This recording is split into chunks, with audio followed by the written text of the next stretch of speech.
La fille du PDG déguisée en femme de ménage pour tester les employés. Stefania se tenait devant l'entreprise familiale, le cœur battant.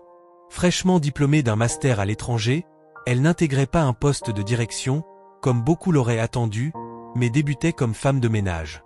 C'était l'idée de son père, le PDG, qui voulait qu'elle découvre l'entreprise de l'intérieur, sans filtre, en observant le comportement des employés envers une personne qu'il jugerait insignifiante. Curieuse de voir les vraies natures se révéler, Stefania accepta, vêtue d'un uniforme simple, mêlé de nervosité et d'excitation.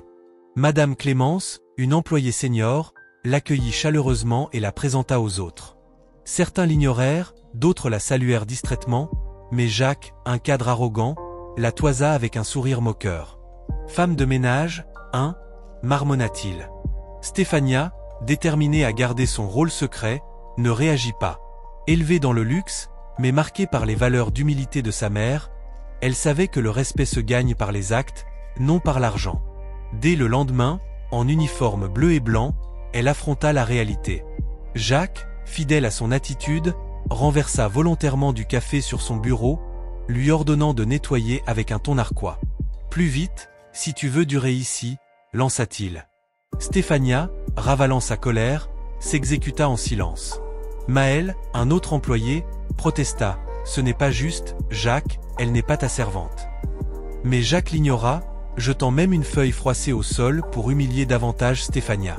Elle ramassa le papier, croisant le regard désolé de Maël, et comprit que ce rôle serait plus difficile qu'imaginé.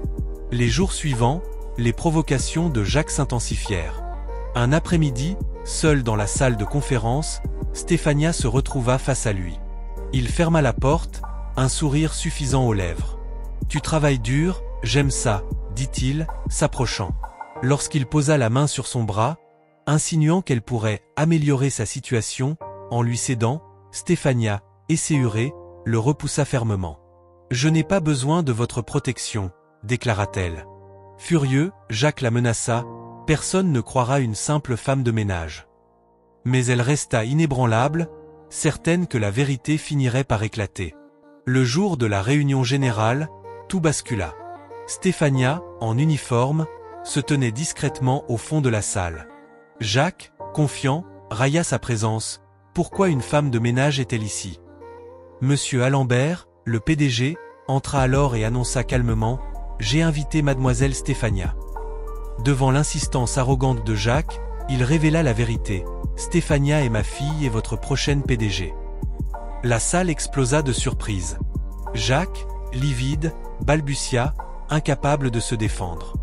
Monsieur Alembert expliqua que Stefania avait travaillé incognito pour observer le comportement des employés. Il dénonça les insultes, humiliations et propositions indécentes de Jacques, qui tenta vainement de se justifier. « Vous pensiez qu'il était acceptable de maltraiter quelqu'un que vous jugiez insignifiant ?» tonna le PDG. Jacques fut licencié sur le champ, puis arrêté par la police pour son harcèlement. Ses supplications n'y changèrent rien. L'atmosphère du bureau s'allégea après son départ. Monsieur Alembert loua ceux, comme Maël et Madame Clémence, qui avaient fait preuve de droiture, leur offrant promotion et prime. Il embrassa Stefania, fière de sa résilience, et confirma qu'elle dirigerait l'entreprise avec justice et respect. Stefania, prenant la parole, promit une gestion basée sur l'intégrité. Vous serez jugés par vos actes, non par vos titres. Les employés, certains admiratifs, d'autres encore sous le choc, comprirent qu'un nouveau chapitre s'ouvrait.